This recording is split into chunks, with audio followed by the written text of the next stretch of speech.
नमस्कार दर्शक बंधु आपण मानकु आम चैनल रे स्वागत। आज वीडियो रे आमे आलोचना करिबा ओडिशार लक्ष लक्ष वृद्ध विधवा दिव्यांग भाई भौणी पई खूब गुरुत्वपूर्ण मधुबाबू पेंशन योजना विषय रे वर्तमान सोशल मीडिया एवं यूट्यूब रे दुईटी प्रश्न सबुठारु अधिक चर्चा रही। प्रथमटी हेला नुआ आवेदन किपरि करबे एवं पेंशन तालिका रे निज नाम किपरि जांच करिवे। द्वितीयटी हेला मधुबाबू पेंशन राशि वृद्धि हेबो कि नाही। तेणु वीडियोटी को प्रथमरु शेष पर्यंत देखिबे जदि आपण माने मधुबाबू पेंशन योजना रे लाभ पाउचंती एवं चैनल रे नुआ करी विजिट करथिले वीडियोटी को लाइक करनेबे, चैनल को सब्सक्राइब करनथिले एबे ही सब्सक्राइब करके पाखरे थिबा घंटी चिन्ह को ऑल रे सिलेक्ट करके रखिबे जाहाकि हमर प्रत्येकटी वीडियोर नोटिफिकेशन आपण माने सर्वप्रथमे पाई पारिबे। प्रथमे तो जानिबा दर्शक बंधु मधुबाबू पेंशन योजना कोन। एहा ओडिशा सरकारक एक सामाजिक सुरक्षा योजना जहा अधीन रे वृद्ध विधवा दिव्यांग कुष्ठरोगी एवं अन्य योग्य व्यक्ति को प्रति मास पेंशन दिया जाए। वर्तमान 60 रु 65 वर्ष बयसर हिताधिकारी माने मासकु 1000 टंका पाउथिबा बेले 80 वर्ष रु अधिक वयस्क माने अधिक पेंशन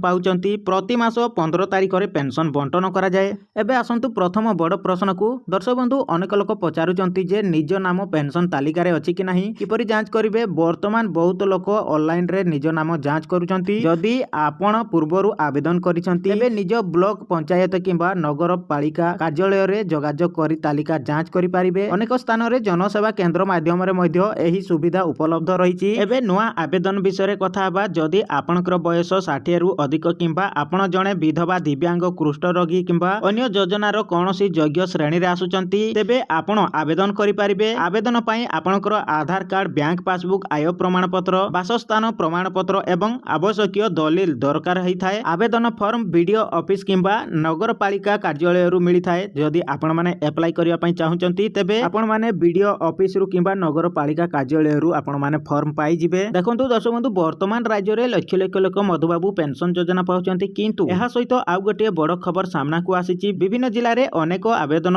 ए पर्यंत मंजूर होई नै। राज्य रे 7 लाख रु अधिक आवेदन अपेक्षा रे थिबा सूचना मिलुची। तेनु अनेक लोक निज आवेदन केबे मंजूर हेबो ताहा नै चिंतित अछंती। सरकारक पक्षरु एही बेकाय आवेदन गुडीकर जांच करा जाउची बोली कुहा जाउची। एबे आसंतु सबठारु बड़ चर्चित प्रसंग को मधुबाबू पेंशन राशि बढ़िबो कि नै। दर्शक बंधु वर्तमान एही प्रश्न सबठारु अधिक ट्रेंड रे रहिची। बहु लोक सोशल मीडिया रे लेखुचंती जे वर्तमान दरमा बढ़िथिबारु पेंशन टंका वृद्धि करा जिबा उचित। वृद्ध विधवा दिव्यांग हिताधिकारी माने मध्य एही दाबी करूचंती। किंतु दर्शक बंधु गत किछि मास धरि पेंशन वृद्धि नै बहुत खबर भाइराल होउथिले मध्य वर्तमान पर्यंत समस्त हिताधिकारीक पई नुआ पेंशन वृद्धि घोषणा होई नै। तेबे 80 वर्ष रु अधिक वयस्क ओ 80% रु अधिक दिव्यांग थिबा केतेक हिताधिकारी अधिक पेंशन व्यवस्था रही। अनेक लोक भावुचंती जे 2026 बजेट किंबा आगामी सरकारी घोषणा रे पेंशन वृद्धि होई पारे, किंतु एहा उपरे ए पर्यंत कोनोसी सरकारी निष्पत्ति घोषणा होई नाही। सेति पई सोशल मीडिया रे भाइराल हेउथबा समस्त खबर को विश्वास करंतु नाही। सरकारी घोषणा आसीबा परे मात्र निश्चित सूचना मिलिबो। दर्शक बंधु आजिर सबठारु बड़ अपडेट होउची जे मधुबाबू पेंशन तालिका जांच एवं नुआ आवेदन को नै लोकमानक आग्रह बहुत बढ़िची। सेहिपरि पेंशन राशि वृद्धि हेबो कि ताकू नेकी मध्य चर्चा जारी रही। तेबे दर्शक बंधु जदि आपण ए पर्यंत आवेदन करि नाहंती एवं योग्य अटंती तेबे निज ब्लॉक किंबा